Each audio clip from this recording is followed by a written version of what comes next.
Hey, what's up? This is Chosen, and this video is going to be about how to max a champion efficiently from 1 to 60, kind of the steps to take and the thought process behind all of that. So let's get into it. Alrighty, so with the 3v3 arena coming out, I figure there's going to be more incentive to build more champions. Faction Wars 3v3, gonna need a deeper champion pool, so this is going to be happening with a lot of people. And admittedly, this video is going to be a little bit more end game. I like to mix up the content on my channel, do some beginner stuff, some mid game stuff, some end game stuff.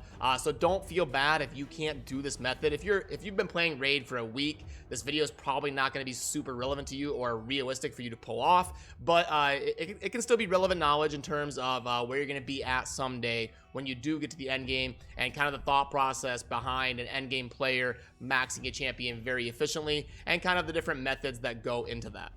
Now, the first thing I want to dive into is your campaign farmer. Now, your campaign farmer, I typically recommend you want a super fast campaign farmer if you can, because I used to have a really glassed out, super slow campaign farmer, which can be great. Like, I had a Bellower that was like 120 something speed, and he would one shot farm the campaign in 6 seconds, and we're good. The problem I would run into is if I want to farm any sort of XP for anybody using my campaign farmer, I can't gear them until I'm done with all of that. Otherwise, they go first before my campaign farmer. It throws off my Bellower, and my runs are taking 2 and 3 times longer than normal. So I built my Queen Ava to have 215 speed. I only use her for the campaign. She is a campaign XP farming specialist. That's all she does. I use her nowhere else. So I glassed her out, built her with super high speed, 215. So if I'm building a new champion, as long as they're under 215 speed, like if I only take their boots to level 12 or something, and or they don't have as much speed substats as my Queen Ava, as long as I keep their speed under 215, they're gonna go after my Queen Ava, and she's gonna one-shot all 3 waves, and we're gonna be fine. The character that I'm farming XP for is not going to mess up my campaign farmer and make my runs take a lot longer. So what that does is let you put your gear / build a new champion that you're focusing on whenever you want to. If you want to gear them right when you get them, go ahead. If you want to wait until a bit later, go ahead. You're not going to be worrying about when am I done farming XP, when can I build them so I don't mess up my campaign farmer and all that. So something I want to touch on really quick, and why it can be beneficial to build a really fast campaign farmer. So now I will dive into the Tyrande, because this is the character or champion that spawned the idea in my head to make this video. I got this Tyrande, and I'm going to be building her as a nuker for one of my 3v3 arena teams. She is a very good damage dealer. She hits insanely hard, and I'm going to be building her with the low accuracy build to make her hit twice with her ability. I might as well show you what I'm talking about here, but you got the Forge Rhythm that's going to be attacking all enemies, and then you see here if it's going to place an extra hit not under a stun. So if you've got her in low accuracy, the chances of her placing that stun is going to be low, and you actually can't book the chance with books. So that's what makes her a really good nuker, because it's only 70% chance to proc. You're only adding damage with books, and then if you have her in low accuracy, your chances of hitting that 70% and then also landing it with your low accuracy up in the arena where people tend to try to get a little bit of resistance is going to be low, and then you're going to slam them with double hits and be an extremely good nuker. So that was the thought process behind why I'm building this champion, and what kind of spawned the idea to kind of walk you through the process in terms of doing it efficiently. And one quick note about the gearing process: you will see here that my Tyrande is 219 speed, and you're going to be like, I thought you just told us 2 minutes ago that you want the speed to be less than your campaign farmer. Your Ava was 215, your Tyrande is 219.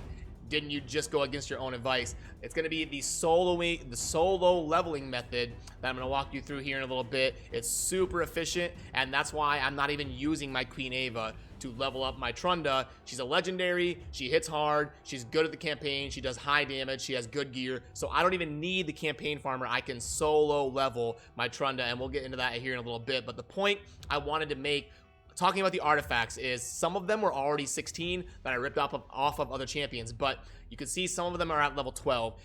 There are artifact enhancement events about every 2 or 3 weeks typically. We did go through a time in Raid where we didn't get one for 2 or 3 months, but That seems to be because of some sort of coding thing where it was really making the game lag and making, causing problems when they would do an artifact enhancement event and you have thousands and thousands of people upgrading artifacts all at once. So it seems like they've gotten that fixed, and we are back to getting artifact enhancement events about every 2 or 3 weeks. So you may want to take things to level 11 or level 15, depending on your silver situation and where you're at in your account, and then wait for those artifact enhancement events to pop them to 12 and 16, because you get points based on the thresholds 4, 8, 12, and 16. So stopping upgrading at 11 and 15 can be very good, and then wait for an artifact enhancement event to be a little bit more efficient with your silver, nab up those points and those rewards when the event goes live.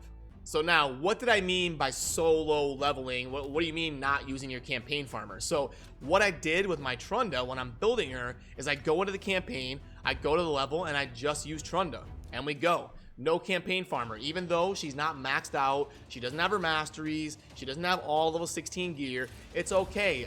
You can do normal, hard, brutal, doesn't matter. It's gonna be just fine, and you're gonna be getting good XP based on your energy, even if you're doing normal. And after this run, I will pull up the numbers and kind of go over them. But yeah, I just kind of farm the XP solo. It still only takes about 18 seconds. Even if it's taking 30 or 40 seconds, whatever, it doesn't matter. It's all about being efficient with your energy and your spending and getting the champion maxed out as efficiently as possible. But now, this is something I wanted to pop up and kind of go over to let you know what I'm talking about in terms of why it's okay if you do normal or hard or brutal. You don't have to go into nightmare and get all crazy, and why it can be fine in terms of leveling up your champion solo, because they're going to get a lot more XP if you've got the one champion solo clearing. You see here, the solo XP in 12-3 Brutal is 41,530. So if you clear it with one champion, they're going to get all that XP, 41,530, all to them. It's not going to be shared with anybody. If you run a campaign farmer and the champion that you're focusing on leveling up, they're going to split that XP. Your campaign farmer is going to be level 60, maxed out. You're wasting half the XP, and the champion that you're leveling is going to level up half as fast. So that's why I put the brutal comparison percentage to show you, even if you do 12-3 on normal, it's going to be 82% as good as brutal. So you're still coming out ahead in terms of energy and cost to level up efficiently. You might as well do, for 4 energy, do 12-3 normal, or you can step up to hard and it's basically 91% as efficient as brutal, or go ahead, if it's a good character and you have good gear on them, you can bump it up to 12-3 and level up 41,530 per run. The levels up are super fast. Do take note that this is with the raid card and the XP buff live. If you do not have the raid card or enough, of the 2x XP boosts, you do have to adjust the numbers a little bit, and you'll have to test that. I had to go with these numbers because that's the boost that I have live in the game, so that's the data that I went with. But another thing I wanted to touch on in terms of the leveling process is it may not be optimal to do 12-3 for everybody. A lot of times it can be tough for Force Affinity champions to do 12-3. So what you do is you go ahead and knock it down to 11-3 and farm that with Force. You want to pay attention to the affinities when you're leveling up champions and making sure you're picking an optimal level so that they can burn through it, especially if they're going to be a champion that's not maxed out. They're going to be struggling a little bit when they're a low level. If you're trying to solo clear 12-3 Brutal with a level 10 champion, it can be a little bit difficult if they're not in like god gear. So do keep in mind the affinities of the levels, and the little teaser here of the stage only shows the 3rd wave. So sometimes the affinities can be a little bit different in 1 and 2. Typically the theme is about the same, but you just want to keep that in mind. With Force Affinity champions, you may want to go to 11-3 instead of 12-3, but the other affinities should be fine, Magic, Spirit, and Void, to go ahead and do 12-3. The reason stage 3s are typically thought of as the best is because they're like 1% less P compared to stage 6, and it's about 7 to 11% more silver depending on the situation. So you're sacrificing a little bit of XP to get a lot more silver over the long haul. So I always recommend doing stage 3s, whatever stage you're in. If you're doing 7-3, 11-3, 12-3, I recommend doing stage 3 because the shields sell for so much more, and over time all that silver is going to add up. Right now I have 29 million silver. If I didn't do that, I'd be broke. Over the course of me playing raid, I've probably made like 50 million silver just from doing stage 3 instead of stage 6. So that's the difference between having millions of silver like I have right now or being broke. Over the course of my time playing Raid, I'm sure it's made that big of a difference. So definitely something to keep in mind to farm those stage 3s. The next thing I want to dive into is the Minotaur scrolls and that whole process. Now, there's a lot that goes into it, similar to, I'll show you kind of how I'm grinding my scrolls for my Tyrande here, and then we'll have a discussion about kind of how and why, and dive into the numbers here. So I'm lucky enough to have a Sir Nick that can solo the Minotaur in like 1 minute. So what I can do is throw in Tyrande and use the Minotaur to also farm XP. You do get a little bit of XP in the Minotaur. It's about 20 something percent as efficient as a campaign run, so it's not a lot of XP, but it's a little bit. So I can go ahead, farm this with my Tyrande and my Sir Nick in about a minute. Now don't feel bad if you can't solo the Minotaur. You can use even 3 champions, and with every champion you don't use, like I said in the campaign section of the discussion, is XP that is not shared. So the less champions you use in the Minotaur, the better, and that's more XP that will go to the champion you're focusing on leveling. So if you can solo it, great. If you can't, it's okay. Do it with as few champions as you can, and that will help you be efficient with your energy and get the most XP targeted into the champion you're leveling instead of wasting it on level 60 champions. But you'll see here this run will probably take about 1 minute and 10 seconds, somewhere around there. It depends on the champion that I'm leveling up. Tyrande with her, she's a little bit on the shorter side, so it can take her a while to run all the way up to the Minotaur and run all the way back. Animation speed and you know, melee attacks and all that can really play a huge part in how long runs take. So I've seen my Sir Nick do this in like 54 seconds, depending on who I have. If I have somebody who stands in place, like a Cold Heart or something. But if I have somebody who's running up and doing a bunch of melee attacks like Tyrande, it does slow it down about 15 to 20 seconds. It makes that big of a difference. So here we go, and Sir Nick will end it on his next turn. Tyrande actually went ahead and got the kill, but you see the 10,380 XP. If that were being split amongst other champions, she would not have gotten that much. And I'll dive into kind of the chart and kind of what that XP means. So let me go ahead and pull that up. We've got right here. Okay, so this is showing the XP to go from 40 to 60, and I better shout this out really quick. I got this data from the, let me pull that up here. I got this data from everythingraid.com. You can't see the web address bar there, but I'll put a link to that down in the video description and all that good stuff. But yeah, so this is going to show, you can go to the databases here, and then you can go to the champion XP requirements. I wanted to kind of show you where I got this data because I'm sure some of you are going to want to pull this up and kind of take a look for yourself. But this is where I got it. This is how I got these numbers. So huge shout out to them. And one thing that's funny is they do actually have my tier list on here.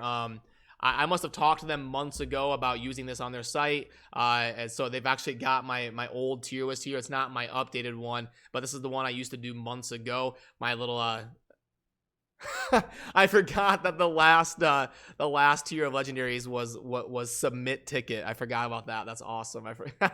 So yeah, now I have my new tier list. This one here. I need to get in touch with them and let them use my new one instead of the old one here that I don't update anymore. But yeah, anyway, I'll link to that website down in the video description or a pinned comment or something, and you can kind of see where I got this data. So what does this mean? The total XP to go from 40 to 60 for a 6-star champion is about 1.6 million XP. And 155 Minnow Labs is about 1.6 million XP. So what you can do is take a champion from level 1 to level 40, either with your campaign farmer or solo leveling in normal or hard or whatever you can do. You can take them from 1 to 40. Then if you overnight the Minotaur, as long as you have the same buffs I have, the raid card and the XP, you're going to have to adjust it for your own account if you don't. But what I can do is take my Tyrande from 1 to 40, self-leveling. I can overnight the Minotaur and go from 40 to 60, basically exactly. It's about 1.6 million to get there. 155 minnow runs is about 1.6 million, so it comes out perfectly. And one important thing to know if you're going to be autoing the Minotaur, it takes about 155 runs, and it's 14 runs a piece. 155 times 14 is 2100 something. So if you load up 2100 energy overnight, you'll probably be really close within a couple runs of completing it. If you load up 2200, you're probably good, and when you go to bed and come back, your scrolls will be done if you set up an auto clicker overnight and all that stuff. And in terms of time frame, you saw mine is 1 minute runs. Even if you're doing 3-minute runs, if it takes you 3 times longer than me, it's gonna be in about 8 hours. I think 3-minute runs comes out to be about 8 hours. So if you're at 3 minutes, you go to bed, 7.5, 8 hours, you come back, boom, your Minotaur's done. So don't feel bad if you can't do a minute. Even if it's 2, 3, 4 minutes, you'll be fine. You know, set it up sometime when you're gonna be gone for a while, sleeping, doing whatever, going out in the town, whatever it is, and when you come back, it'll be done. And it takes about 2200 energy or 155 Minotaur runs to get all those scrolls in. And if you have the active buffs in game, it's almost perfect to take you from level 40 to level 60. But yeah, let me go ahead and put this away. And that I don't want this to get too long. I just wanted to kind of do a video to walk you through the thought process, and if you're a newer player, some things to keep in mind when you get to the end game, and how to be really efficient with your spending and with your energy in terms of focusing on leveling certain champions as efficiently as you can from 1 to 60 and getting them maxed out, and kind of what's going through my head when I'm doing so, and kind of show you some numbers and things to kind of think about when you're in that process. So that's gonna do it for this video. As always, thank you for watching. Have a good rest of your day. Peace.